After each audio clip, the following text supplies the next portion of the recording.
सागरी वृक्ष भ्रमती गगनांतरे उठाणे करिता कपी केसरे सुरासुरी डोंगराच्या कडेची कडेच्या ठिकाणी समुद्रामध्ये ढासळून पडू लागले. अवस्था कशा प्रकारची त्या ठिकाणी झालेली आहे. देव सुद्धा भयभीत झाले त्या ठिकाणी. पाणी सुद्धा त्या ठिकाणी रसाला जाऊ पाहतंय अशी अवस्था निर्माण झाली. काय करावं काय नाही हे सुद्धा समजत नाहीये.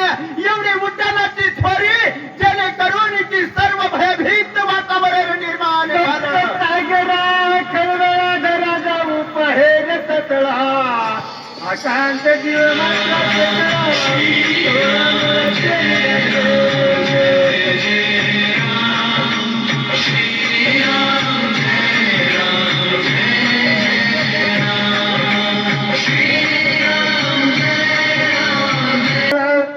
अशांत जीव मात्र सकळा गोळांगोळाचे निरखे अशा प्रकारची त्या ठिकाणी अवस्था निर्माण झालेली आहे.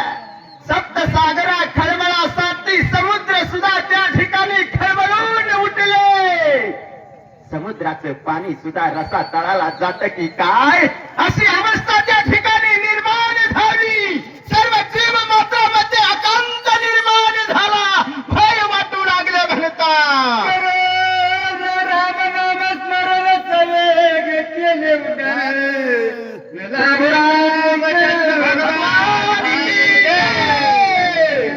प्रभू रामचंद्राचं नाम स्मरण त्या ठिकाणी हनुमंताने केलं आणि केल्याच्या नंतर उड्डाण तशा प्रकारचं केलं आणि उड्डाण केल्याच्या नंतर भयभीत वातावरण त्या ठिकाणी निर्माण झालं. अशा प्रकारे या ठिकाणी बोलू लागले. उपरी गगनांतरी सत्य लोकापर्यंत वरे हे उड्डाणाचे त्वरे भारी कपी कशा प्रकारे हनुमंताने त्या ठिकाणी उड्डाण केलं. सप्त लोकांपर्यंत उड्डाणाची थोडी गेली त्या ठिकाणी आणि हनुमंताने रामाचे आशीर्वाद घेतले होते आणि असे आशीर्वाद घेतले होते. हनुमंताने तशाच प्रकारे सत्य करून दाखवलं आणि उड्डाणाची थोडी करून दाखवली. बोला वाचा संपूर्ण प्रांतिक सकळ राक्षस गण ऐकून रावण अति चिंतामण उपजली. हो आणि त्या ठिकाणी सर्व दिशा दुमदमून गेल्या. एवढी उड्डाणाची थोडी झालेली राक्षस मात्रामध्ये सुद्धा त्या ठिकाणी आकांत निर्माण झाला. राजा रावणाला गोष्ट कळाली.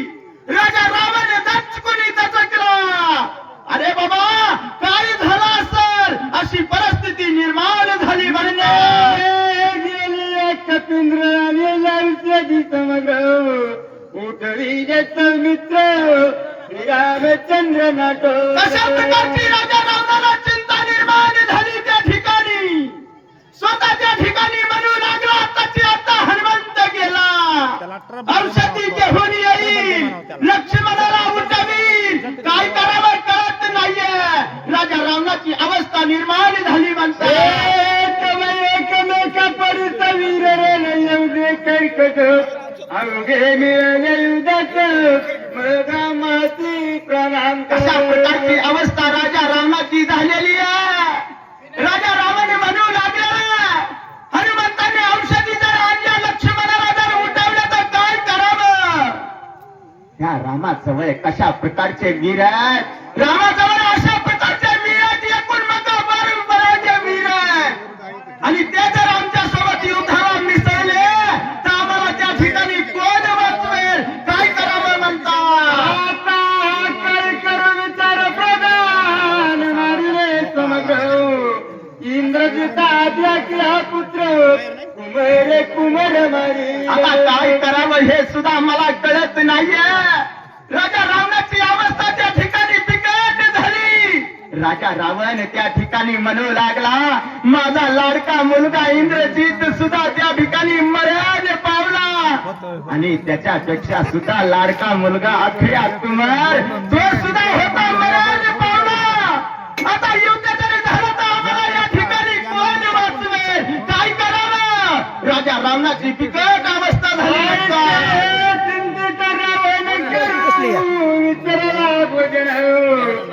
विसरला उदे कपाळ आती चिंतामणी पिढी. कशा प्रकारची अवस्था राजा रावणाची त्या ठिकाणी झालेला, पंचपक्वान्नाचं जेवण समोर आलेलं, ते सुद्धा जेवण त्या ठिकाणी जात नाहीये. झोपायला गेलं तर झोप त्या ठिकाणी येत नाहीये. कशामुळे अवस्था त्या ठिकाणी अशी झालेली आहे? राजा रावण चिंता करू लागला आणि ज्या वेळेस आपल्यावर चिंतेचे बाण लागतात त्यावेळेस ना झोप येते ना जेवण जात, काही सुद्धा कळत नाहीये. राजा रावणाची अवस्था झाली म्हणतात. जसे करीताचे उठी बैसे कवते केले कळमेलीचे मग चरणासी लागला. हो, राजा रावणाची अवस्था बिकट झाली. काय करावं हे सुद्धा कळत नाहीये. आपल्या मध्ये गेल्याच्या नंतर उगच जीवाला मनाला मन लागत नाहीये. खाली बसायचं, उठून उभा राहायचं, उद्भाषा काढू लागला. वेळ जात नाहीये. काय करावं? मग आठवण त्या ठिकाणी काळ नेहमीची झाली आणि काळ नेहमीची अवस्था काय सांगू लागले, मामा खूप वाईट अवस्था माझी झालेली आहे. मामा कुठेस मामा? आठवण झाली काळ नेहमीची आणि काळ नेहमीच्या पायामध्ये राजा रावण पडला म्हणतात. चारी मुख्य तरफला दळा इकडे धगधगीत नेत्र गोळा जैसे इंगळ खजिराचे. पाहुणा आला घरला, पण पाहुणा तरी कशा प्रकारचा सांगू लागले. किती सुंदर पाहुणा दिसू लागला. काळ नेहमीची अवस्था सांगू लागले. त्या ठिकाणी त्याचे डोळे जर पाहिले तर लाल बुंद दिसू लागले. त्याचे तारा त्या ठिकाणी अक्रार विक्रार दिसू लागल्या. चेहरा जर पाहिला तर न पाहणारा चेहरा त्या ठिकाणी काळ नेहमीचा दिसू लागला. वाचा पुढे. मुक्ती समसमिता ती दीर्घ चारियत एक कजिरत उद्याची सत तुळ जैसे. पोटातली जीभ त्या ठिकाणी लय लय करू लागलेली आहे. एखाद्या नागासारखी. डोक्याचे केश त्या ठिकाणी निळे दिसू लागलेले त्रिशूळासारखे. दाताचं पाहिलं तर त्रिशूळासारखे. काय करावं? पाहुणाच एवढा सुंदर आहे तरी सुद्धा राजा रावणाला त्याच्या पायावर पडावं लागलं. आणि पुढे काय बोलतो? मुख समान पर्वत दरे अपराईचा काळ चरिरे मुखे चारी समसमित. मामा पाहिला पण ती मामा तरी भाषाला शोभला पाहिजे. शोभत नाहीये. पण काय करावं? काय त्या काळनेमीची अवस्था सांगू लागल्या. ओ पर्वतासारखा चेहरा दिसू लागलेला, दात फरुल्यासारखे दिसू लागलेले. कशा प्रकारचे दाडा अशा धरची धर दिसू लागलेला. राक्षस कशा प्रकारचे होते मायबाप? शिजून तरी खात होते का? हिरवा मनुष्याला खात होते. म्हणून त्या ठिकाणी त्याच्या तिकट दाडा म्हणतात. या ठिकाणी अशा प्रकारचं स्वरूप त्या ठिकाणी काळ नेहमीच सांगू लागले. हात पाय दिसते बेंगुळ कशा प्रकारचा काळ नेहमी दिसू लागलेला. जशा प्रकारचे वृक्ष रोवलेले असतात, उंचची उंच झाडं, तशा प्रकारचे त्याचे हात पाय त्या ठिकाणी दिसू लागलेले. ते एखाद्या शिळू सारखे आणि अशा प्रकारची शरीर क्रांती दिसू लागलेली आहे. विचित्र अशा प्रकारचा काळ नेहमी दिसू लागला राहतात. भयानक शरीराचा कार्ती दशधीर तत्वर पर्वतेंद्र अशा प्रकारचं शरीर पर्वतासारखं काळ नेहमीच. आणि त्या काळ नेहमीला राजा रावण विनंती करू लागला. हे काळ नेहमी, अरे बाबा मी तुला या ठिकाणी शरण आलोय. काय नेहमी विनंती आहे माझी. माझ्यावर खूप वाईट संकट आलेलं आहे. आताची आता तू जावस. हनुमंतराय औषधी आणण्यासाठी गेलेले आणि तू त्या पर्वतावर जावस. हनुमंताला विघ्न करावस. काळ नेहमी माझी विनंती आहे. सकळ समुद्र कुशदीप समुद्र लंगनियाती समुद्र पर्वतेन्य टाकावा. आणि त्या ठिकाणी राजा रामाने सांगू लागलेला लवणाद्री समुद्र, दुधाचा समुद्र, एवढे समुद्र ओलांडून तू त्या ठिकाणी जावस आणि त्या पर्वतावर जाऊन बसावस, जेणेकरून हनुमंताला विघ्न करू शकशील असं त्या ठिकाणी जाऊन कार्य करावंस विनंती आहे माझी. राजा तुझ शरण येथे गेला कपिनंदन त्याची विघ्न करावे. अरे बाबा, मी तुला सांगायला वेडा नाहीये. आज माझ्यावर संकट आलं आणि त्या संकटातून तूच बाहेर या ठिकाणी काढू शकतोय आणि मी तुला जा म्हणतोय. का जा म्हणतोय? कारण मी अरे तू काळ कपटी आहेस. तुझं नावच त्या ठिकाणी काळ नेहमी आहे. आकाशामधून उड्डाण करून जाण्याची तुझ्यामध्ये ताकद आहे. हनुमंतराय त्या ठिकाणी गेलेला आहे म्हणून त्या ठिकाणी तू जावं असं मी तुला सांगतो. मी ऐक विनंती लक्ष्मणा देवनीच शक्ती उदय जगते समित्र निश्चित मरे. कारण मी त्या ठिकाणी रावण काळनेमीला सांगतोय. काळनेमी अरे कित्येक तरी त्या ठिकाणी प्रयत्न केले आणि लक्ष्मणाला त्या ठिकाणी शक्ती मी मारली. हनुमंत त्या ठिकाणी औषधी आणायला गेलेला.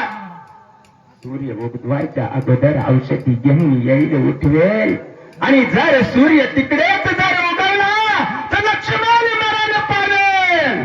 कारण मी तुला विनंती करतोय, लवकरात लवकर जावं. माझे वायुनंदन किरणी सवेग उठण दिव्य स्वय लक्ष्मण उठले. आणि त्या ठिकाणी काय रावण सांगू लागलेला. रावण म्हणतो, अरे बाबा, हनुमंतराय औषधी आणण्यासाठी गेलेला आहे. लवकरात लवकर जाईल, औषधी घेऊन येईल, लक्ष्मणाला उठवेल. मग आपण काय करावं, काय नाहीये. राजा रावणाला चिंता पडली म्हणतात. उदयान एका जगत्यानी औषधी समते वाचवयानी स्थिती प्रतिज्ञा मारुती करून गेला. आणि ती मारुती आहे ना रामाचा निस्सीम भक्त. रामाचा मला प्रतिज्ञा करून त्या ठिकाणी गेलेला आहे.